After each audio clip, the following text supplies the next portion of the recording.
Hi friends, ఈరోజు మనం mutton curry ఈజీగా, సింపుల్గా, టేస్టీగా ఎలా చేయాలి అనేది మనం చూద్దాం. మీరు చేసే ఉంటారు.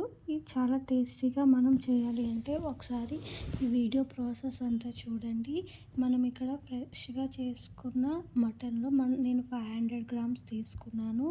500 గ్రామ్స్ మటన్లోని మనం 2 టేబుల్ స్పూన్ చిల్లీ పౌడర్ తీసుకున్నాను.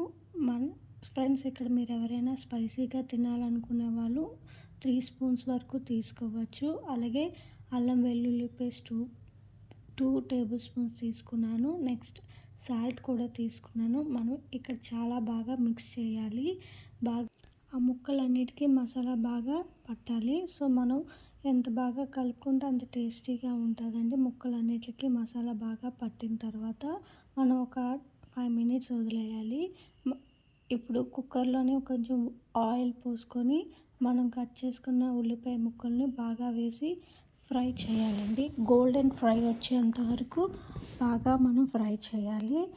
ఎంత బాగా ఫ్రై చేస్తే కర్రీ అంత టేస్ట్గా ఉంటుందండి. ఇది మాత్రం గుర్తుపెట్టుకోండి. ఏ కూరగాయనా సరే మనం ఆనియన్స్ అనేది చాలా బాగా ఫ్రై చేసుకున్నాం అనుకోండి, చాలా టేస్టీగా ఉంటుందండి. ఏ కర్రీ అయినా సరే మీరు ఇలా ట్రై చేయండి, చాలా సూపర్గా వస్తుందండి. నెక్స్ట్ ఇందులో బాగా ఫ్రై అయ్యాక మనం కట్ చేసుకున్న టమాటోస్ కూడా వేసి బాగా మగ్గనివ్వాలండి. ఎందుకంటే మనం టమాటోస్ చాలామంది వేయరండి. టమాటోస్ వేస్తే మనకి జ్యూసీగా వస్తుందండి కర్రీ. ముందుగా కలుపుకున్న మసాలా పొడితో ఉన్న అల్లం వెల్లుల్లి పేస్ట్ చేసుకున్న మటన్ అంతా మనం కుక్కర్లోకి ట్రాన్స్ఫర్ చేసి ఒక గ్లాస్ వాటర్ వేసుకొని కుక్కర్ మూసేయాలి.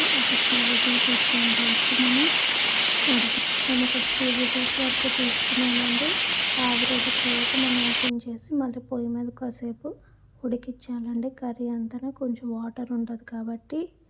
సో ఉడికాక మనం చికెన్ మసాలా అయితే చికెన్ లేదా మటన్ మసాలా ఉంటుంది కదా, ఒక స్పూన్ యాడ్ చేసుకుంటే చాలా టేస్టీగా వస్తుందండి. కాసేపు అలా ఇంకనివ్వాలి స్టవ్ మీద. చూడండి, ఎమ్మి మటన్ కర్రీ రెడీ సింపుల్గా.